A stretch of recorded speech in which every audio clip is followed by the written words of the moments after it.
very much, Madam Vice Prime Minister and dear colleague. I am very pleased to be here in Ljubljana for my second visit in my capacity as Minister of Foreign Affairs of Algeria. As you probably know, the first visit was during my first tenure as Foreign Minister in the 90s, and more precisely in May 1992. During the last 3 years, a turning point has indeed been reached in the expansion of our bilateral relations that have been growing and moving forward in the right direction to the satisfaction of our two countries. We have recently welcomed the official opening of Slovenia's embassy in Algiers, and from our side, we will be doing the same in the coming days. We will also very soon introduce a request for the accreditation of the first ambassador of Algeria to Slovenia, who will be resident here in this beautiful city of Ljubljana.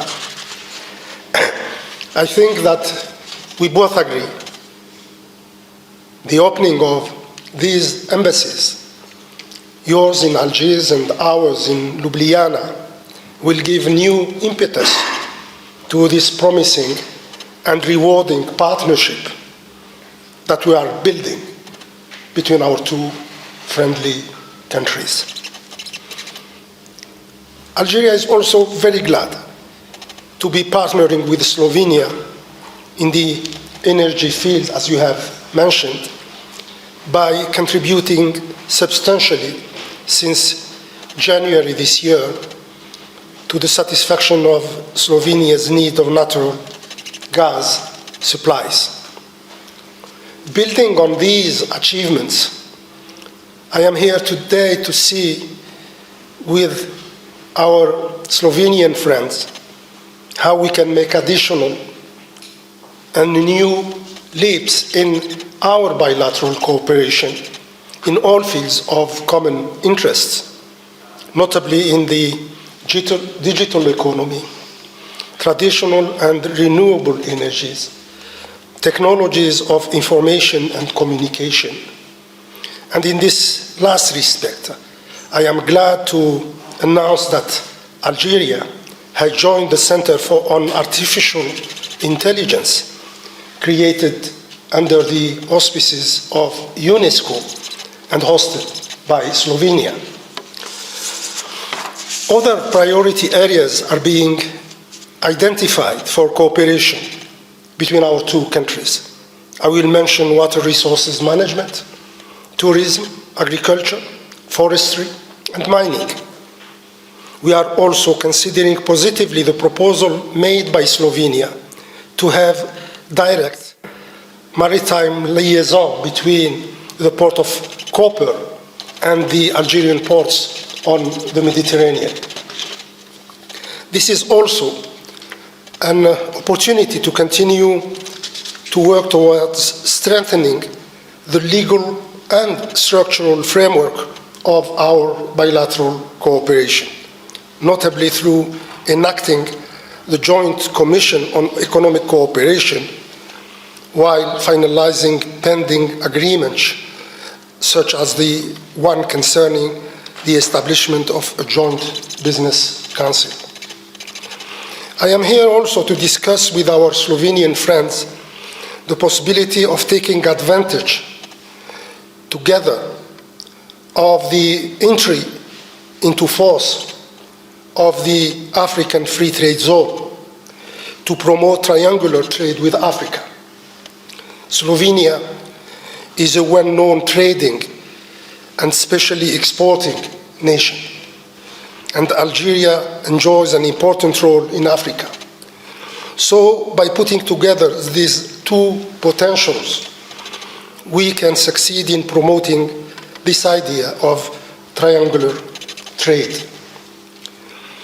My visit has also to do with the fact that our two countries are getting ready to assume their responsibilities as non-permanent members of the UN Security Council starting from January next year.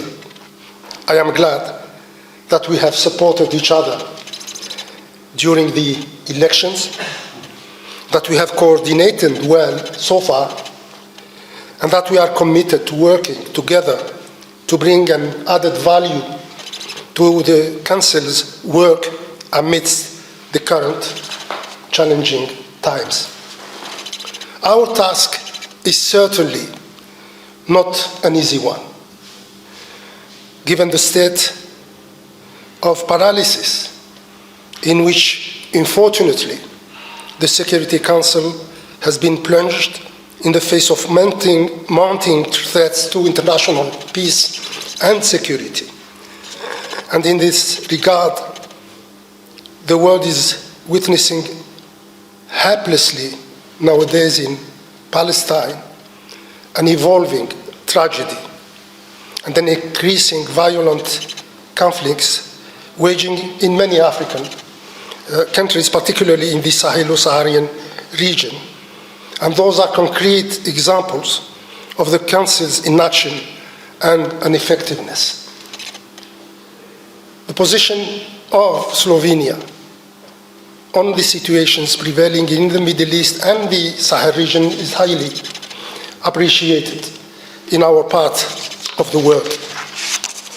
Obviously, the Security Council is not rising up to the hopes placed in it by our nations and peoples, hopes to uphold its responsibilities in maintaining peace and security, hopes to correct blatant breaches to international law, and hopes to make the collective security system work to the advantage of all, without selectivity, without discrimination, and without exclusion.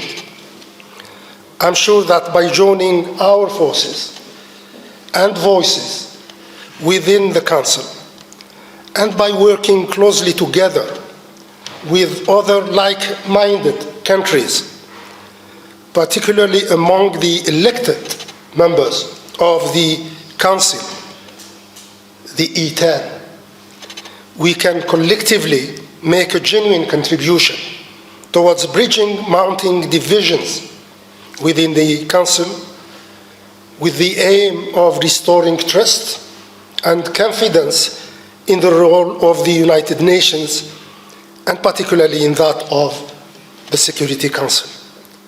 I look wholeheartedly forward to continuing the rich, candid, and fruitful discussions we have started yesterday evening, and I take this opportunity to thank you warmly once again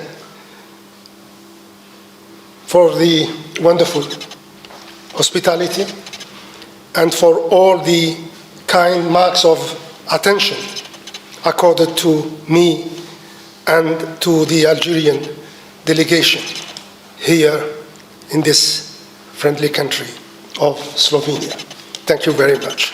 Thank you to both.